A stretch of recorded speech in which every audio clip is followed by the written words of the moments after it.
तो आज हम लोग देखने जा रहे हैं linear magnification of spherical mirror. किसी भी मिरर का अगर कंप्लीट इंफॉर्मेशन अगर आपको समझना है, हम क्या बोल रहे हैं कि किसी भी लेंस में भी आएगा ये। अभी तो हम लोग का मिरर चल रहा है, तो मिरर का अगर कंप्लीट इंफॉर्मेशन आपको अगर जानना है, उसके इमेज के बारे में समझना है, तो आपको मैग्निफिकेशन आना चाहिए। मैग्निफिकेशन का ट्रिमेंडस यूज़ है। मैग्निफिकेशन आपका size of image, position of image, nature of image को कंप्लीटली डिस्क्राइब करता है। यहाँ तक कि ऑब्जेक्ट कहाँ पर है वो भी इससे निकाला जा सकता है, उसका फोकल लेंथ को भी निकाला जा सकता है। तो एक मैग्निफिकेशन एक ऐसा नंबर होता है जिससे हम लोग मिरर में उसका इमेज के बारे में पूरा कंप्लीटली इंफॉर्मेशन ले सकते हैं। तो इसको समझिए कैसे ये होता है। इतना इम्पोर्टेंट टर्म क्या है, न्यूमेरिकल्स के केस में ये ट्रिमेंडस यूज़ है इसका। अगर आपको मैग्निफिकेशन दिया हुआ है, अगर क्वेश्चन में आपको मैग्निफिकेशन दिया हुआ है, तो ये छोटा मोटा चीज़ नहीं दिया हुआ है, बहुत बड़ा चीज़ दिया हुआ है। आप इससे बहुत कुछ निकाल सकते हैं। ठीक है, देखते हैं कैसे करेंगे। पहले टॉपिक का नाम है लीनियर मैग्निफिकेशन, जिसको आप लोग मैग्नीफाइड नहीं बोलते हैं, लार्ज बोलते हैं, उसी की तरह है लीनियर मैग्निफिकेशन। इसका इंपॉर्टेंट क्या है लीनियर मैग्निफिकेशन? ये कंप्लीट इंफॉर्मेशन देता है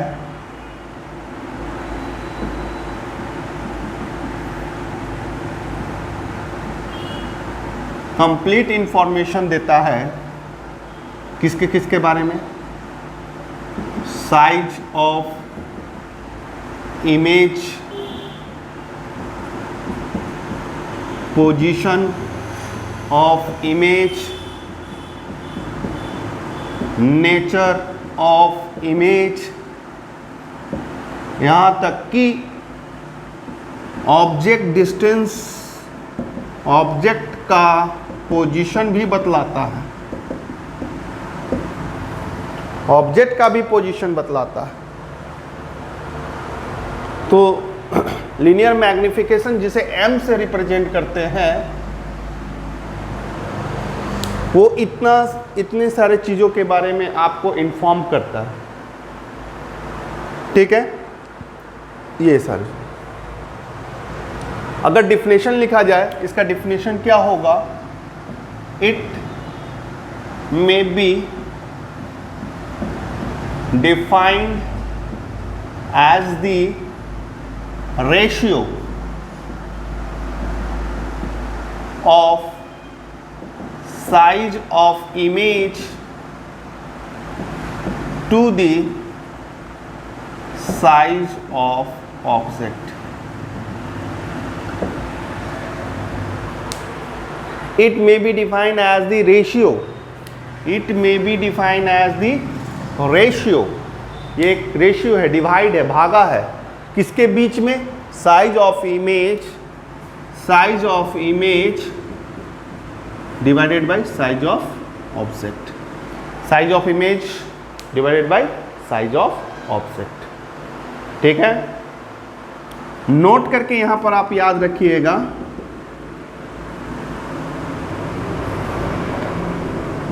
कि ऑब्जेक्ट, साइज ऑफ ऑब्जेक्ट,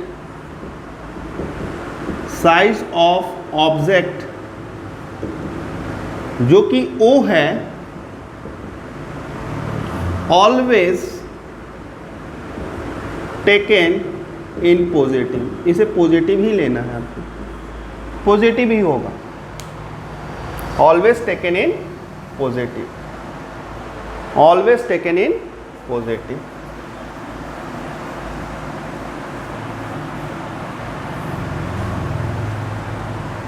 क्यों माने? देखिए, m i बाई ओ, ओ को हमेशा पॉजिटिव ही लेना पड़ेगा। क्योंकि ऑब्जेक्ट जो होता है, जैसे कोई भी मिरर है, ऑब्जेक्ट को हमेशा लेफ्ट साइड और अपवर्ड रखते हैं, इरेट रखते हैं, ठीक है, ए बी। तो ये हाइट तो आपका पॉजिटिव ही आएगा ना। हाँ, इमेज, इसका इमेज हो सके रियल भी बनता हो, वर्चुअल भी बनता हो, ठीक है, और इसका साइन कन्वेंशन रियल भी बन सकता है। इमेज तो कैसा भी बन सकता है ना, रियल भी बन सकता है, वर्चुअल भी बन सकता है। सपोज कर लो अगर ये फोकस के और पोल के अंदर है तो इसका वर्चुअल इमेज बन जाएगा। अगर ये सेंटर ऑफ फोकस से दूर है तो यहाँ रियल इमेज बनेगा। तो जब रियल इमेज बनेगा तो इसका इमेज कैसा बनता है, उल्टा बनेगा ना, ए डैश बी डैश, उल्टा बनेगा। तो रियल में आई का साइन क्या होगा, निगेटिव होगा, साइज ऑफ इमेज क्या होगा, निगेटिव। और यही वर्चुअल में तुम्हारा क्या होगा, पॉजिटिव होगा, क्योंकि इरेट बनेगा, खड़ा बनेगा। अब ये कितना बड़ा बनेगा इससे निकाल सकते हो, कितना साइज इसका कितना बड़ा बनेगा, इस ऑब्जेक्ट का साइज कितना बड़ा बनेगा, ऑब्जेक्ट से इसका कितना छोटा बने, बड़े बने, क्या बनेगा, वो तो हम निकाल लेंगे ये फॉर्मूला से, ठीक है। तो याद रखना आई आपका चेंज कर सकता है। अगर रियल है, अगर आई रियल है आपका तो निगेटिव आएगा, अगर आई आपका वर्चुअल है तो यहाँ पॉजिटिव आएगा। ऑब्जेक्ट हमेशा पॉजिटिव है। तो ये साइन कन्वेंशन वाली बात हुई, ठीक। और भी एक चीज़ देखने को मिला कि m, अगर सपोज कर लो रियल का ही केस ले लिया तो i बाई ओ तो ऑलवेज पॉजिटिव, तो यहाँ पर आपका क्या आया, निगेटिव आया। तो निगेटिव का मतलब नेचर ऑफ इमेज क्या बता रहा है, नेचर ऑफ इमेज कैसा है, रियल है। इसीलिए अगर m आपका निगेटिव है तो वो क्या है, रियल, ठीक। ठीक इसी तरह से अगर आपका m पॉजिटिव आ रहा है, पॉजिटिव कब आएगा,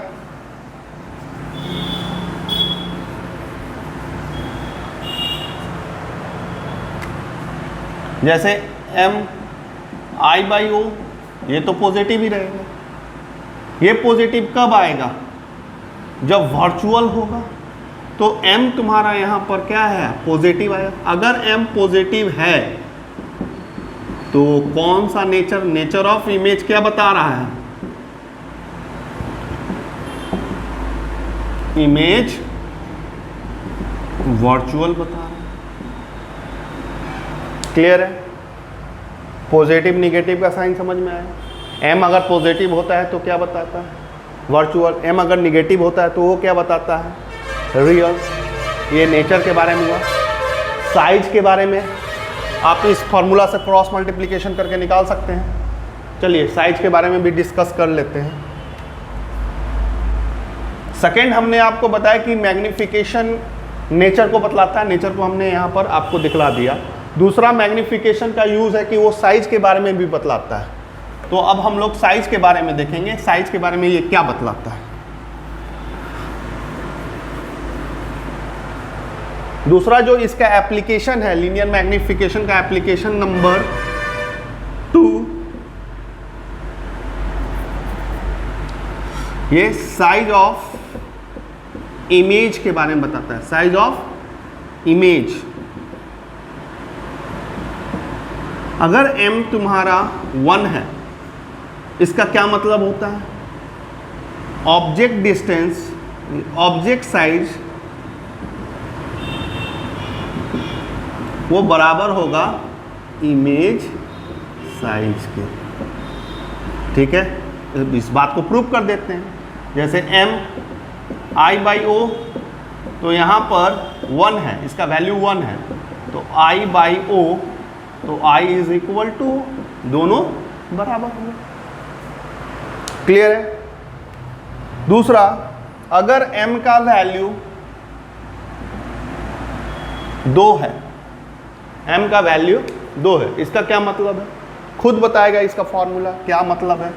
m equal to I by O, m का वैल्यू 2 है, इसका क्या मतलब है, कि I equal to 2 into O, इसे क्या लिखोगे, size of image is double, या size of image is 2 times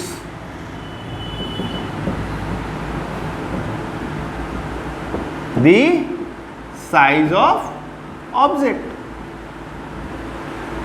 मतलब बड़ा है, लार्ज है, वो भी 2 गुना। अगर मान लो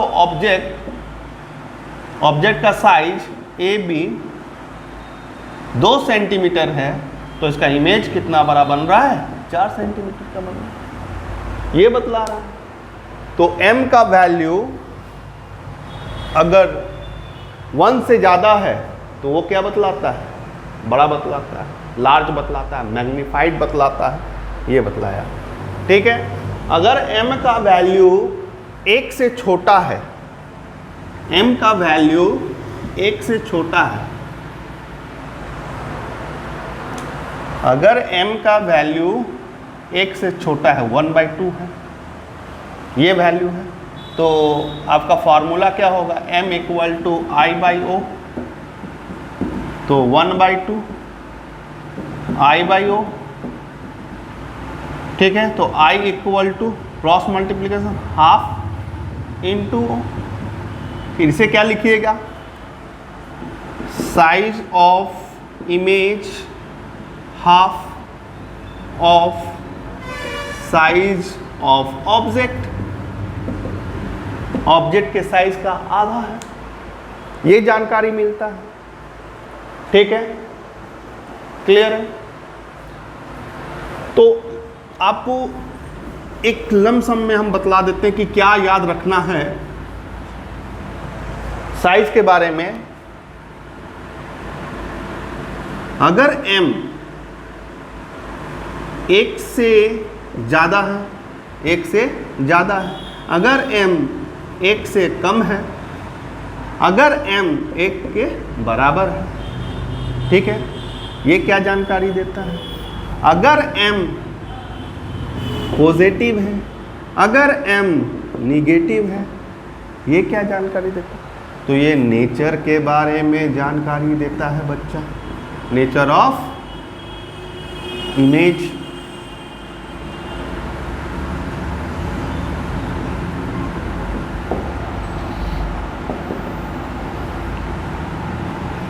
ये तुम्हारा साइज ऑफ इमेज के बारे में जानकारी देता है। तो इमेज का कंप्लीट इंफॉर्मेशन अगर चाहिए तो आपको मैग्निफिकेशन आना चाहिए। ठीक है। और हमने आपको बोला कि ये पोजीशन के बारे में भी जानकारी देता है। इमेज एंड ऑब्जेक्ट, ऑब्जेक्ट भी कहाँ खड़ा है उसका भी जानकारी देता है। ये वाला अभी हम बताएंगे, क्वेश्चन मार्क। तो ये क्या जानकारी दे रहा है, इसको तो जान चुके हैं, पॉजिटिव आ रहा है, ये वर्चुअल होगा। ये क्या जानकारी दे रहा है, रियल होगा। ये क्या जानकारी दे रहा है, 1 से ज़्यादा होगा तो लार्ज होगा। और ये क्या जानकारी दे रहा है, डिनिमिस्ट होगा। ये क्या जानकारी दे रहा है, इक्वल इन साइज होगा। हो गया, बहुत इंपॉर्टेंट है। अगर इसको आप जानते हैं तो आपको बहुत कुछ सीखने को मिलेगा और इमेज के बारे में बताने को मिलेगा। अब बात रहा आखिरी एप्लीकेशन का, जिसको position of image and object, इसको कैसे निकालते हैं। तो इसका एक और फार्मूला हम लोग ड्राइव कर सकते हैं।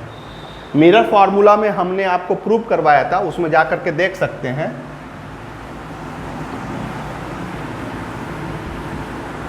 इसको कैसे निकालेंगे, जैसे एक फार्मूला तो आपका आ गया m equal to I/O, I/O। एक फार्मूला और बनाना होगा साइज ऑफ इमेज के लिए, तो उसके लिए आप मिरर फार्मूला को याद रखिएगा। इस तरह से ऑब्जेक्ट खड़ा था, यहाँ पर हम फिगर बनाए हुए हैं पैरेलल। ये कहाँ से कटेगा, फोकस से कटेगा। ठीक है, ये तो फोकस से कटेगा, लेकिन आपको कौन सा ट्रायंगल लेना है वो याद रखिएगा। एक पोल से भी जाएगा, ठीक, पोल से होता हुआ भी जाएगा, और यहाँ पर जा कर के आपका इमेज जो बनता था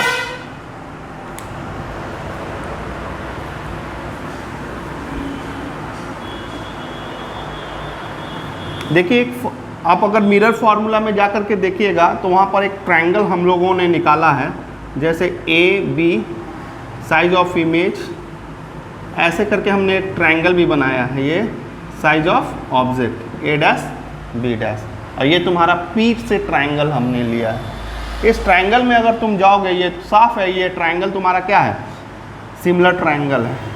triangle A B P is similar triangle to A dash B dash P.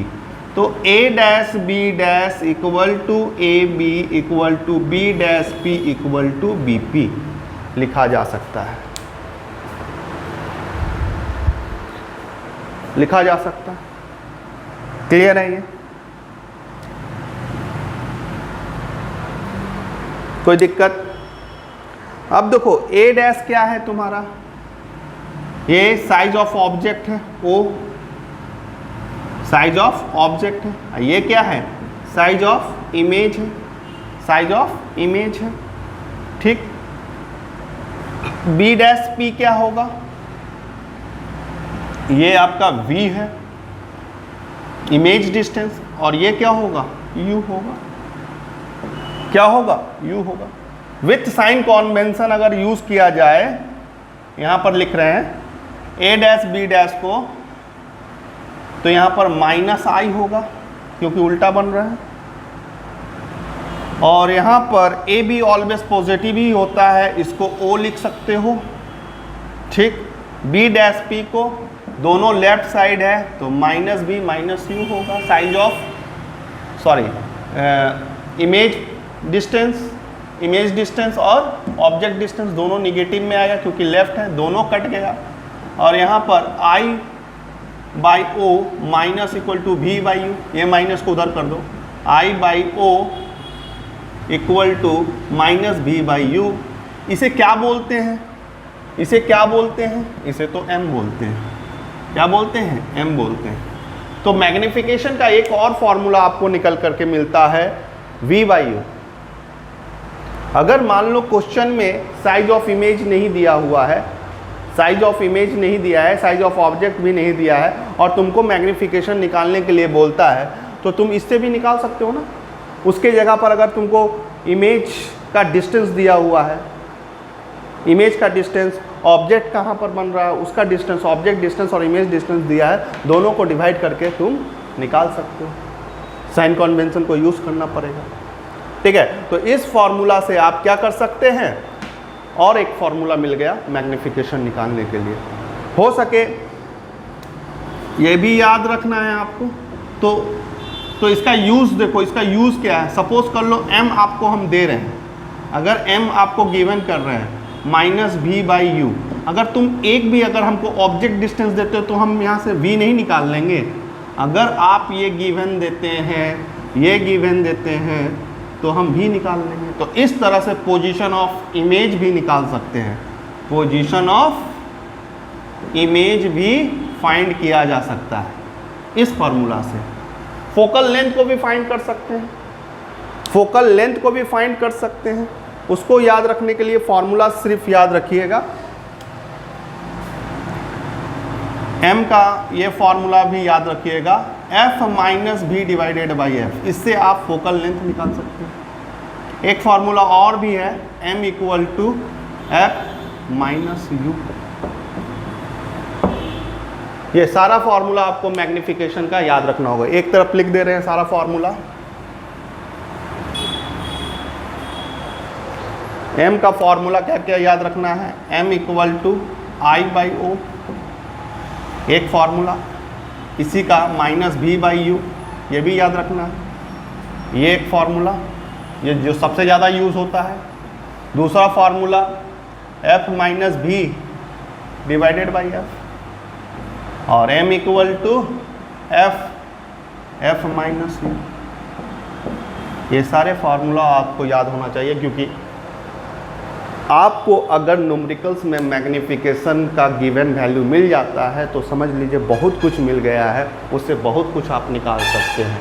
तो इस फार्मूला को याद रखें। इसके साइन कन्वेंशन से क्या होता है, पोजीशन, नेचर, साइज कैसे डिफाइन कर सकते हैं, ये याद रखें। Thank you.